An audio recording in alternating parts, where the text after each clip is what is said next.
conversation tomorrow with one of our best loved actors, Hugh Bonneville, on the show tomorrow with Scott from 2 and Ian Brody as well from the Lightning Seeds ahead of his gig in Middlesbrough this week. So make sure you tune in to Scott tomorrow from 2 for all of that. But let's get back to the big news that broke over the weekend at Hartlepool United, and that is that the club have parted company with manager Simon Grayson.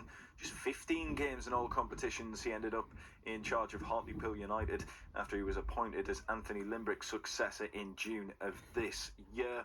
Earlier I spoke to our Hartlepool United commentator Rob Law about the decision to sack Grayson. It's a strange one, isn't it? So shocked in the timing of it.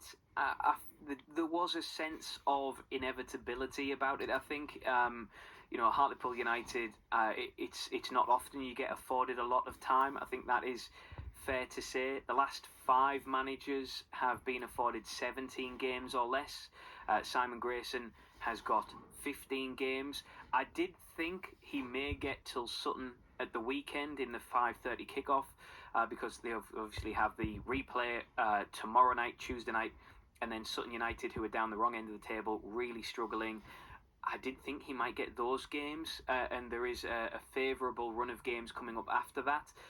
So I thought maybe that might be the period where he could turn it round if afforded the opportunity. But clearly the axe has been swung and Simon Grayson is no longer the manager of Hartlepool United. So am I shocked?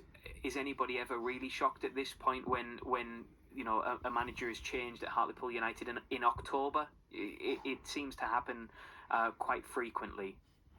And yet, the first 5-6 games, they were unbeaten and made a really positive start. And I think everyone was feeling positive about things. But it seemed to kind of unravel quite quickly over recent weeks, hasn't it? Yeah, I was at the first game of the season away at Yeovil, and I remember saying on air that afternoon, and they recruited quite heavily in the summer, and I think it's fair to say everybody looked at that on paper and said the club have recruited really well. Alex Reid had come in, who had scored a bucket load of goals for Wealdstone, and it was felt that he would replace the goals of Manny Desirue.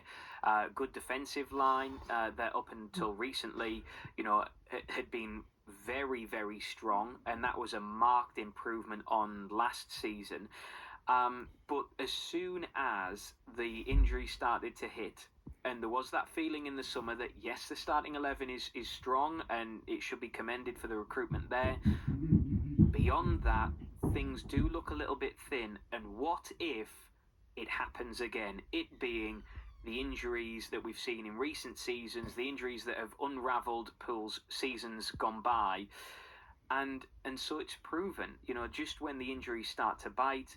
I mean, you look at Saturday, and they ended the game with 2 central midfielders playing at centre-back. Max Coogan going off injured, Tom Parks going off with a suspected concussion. And that lack of depth seems to have cost Simon Grayson his job.